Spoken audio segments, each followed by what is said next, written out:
I opened my eyes to the blinding fluorescent lights of the operating room, my heart pounding louder than the beeping machines that surrounded me. The unfamiliar sterility of the room felt oppressive, the silence heavy and pregnant with apprehension. It was supposed to be a routine procedure. They said, just a simple fix, but the air was thick with tension, fueled by an unsettling mixture of clinical efficiency and the very real fear of the unknown. As the anesthesiologist adjusted the mask over my face, a nurse leaned in, whispering softly, almost conspiratorially, "If there's anything you need to say it now." Her words clung to the cold air, an unexpected invitation I hadn't anticipated.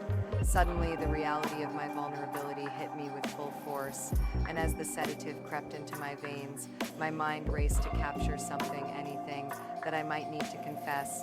Confessions always bore a waiting ear in the heart of a hospital. Perhaps that's why, in this moment of pure human exposure, it felt so necessary. Before I continue, if you are feeling what I am feeling right now, please leave a like. It helps me keep going. The mask pressed against my frost-bitten skin, thoughts swirling like a maelstrom, chaotic and unrelenting. Every fleeting memory felt significant. Every regret clamored for attention, threatening to consume me whole. Was I living the life I intended? Had I mended the frayed ties or said the words that needed to be spoken to those I cherished most? The tick of the clock on the wall transformed into an audible siren, marking each passing second with the reminder that time was slipping away. I glanced around the room, the sterile steel surfaces reflecting my fragile state. Are these lingering moments all we have? What do we leave behind on the precipice of unconsciousness? My heart pounded against my ribs, a relentless drum in the rising tension, each beat questioning the ghosts of my past mistakes and unshared truths. Would these memories be my last tether to reality before surrendering to the depths of anesthesia?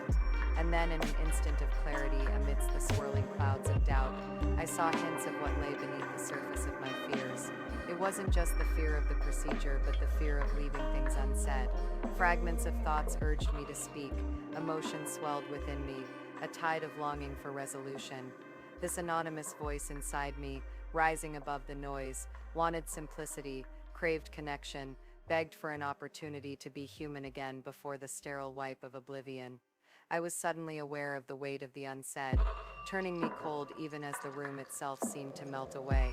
As the anesthesia descent grew closer, would my unspoken confession dissolve too? My heart knew what my mind was just beginning to understand, the growing necessity to reveal what had been shadowed, to unfold the secret before the creeping embrace of unconsciousness took hold. I steeled myself against the tide of encroaching sleep, straining to voice the truth locked within. It wasn't time for grand epiphanies or buried secrets of past misdeeds. No, it was the simpler pieces of human frailty that begged to surface. Those moments, cherished and forgotten alike, needed acknowledgement. My fear, almost tangible, nestled next to my courage, persisting in this silent battle against time. Just as I felt myself teetering on the brink of anesthesia, I seized the final opportunity to utter a confession to the faint nurse nearby.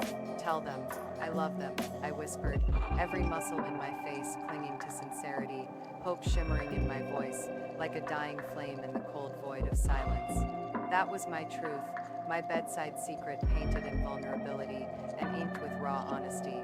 It was the kind of revelation that, despite its simplicity, was powerful enough to transform the starkest fear into profound clarity. Before you leave, if this moment impacted you as it impacted me, subscribe. I'm sharing every confession, and you never know which one will be next. Subscribe to the channel, and if you can breathe after this, maybe you'll want to hear the next confession too. Sometimes the truth we avoid is precisely the one we most need to hear. See you in the next video.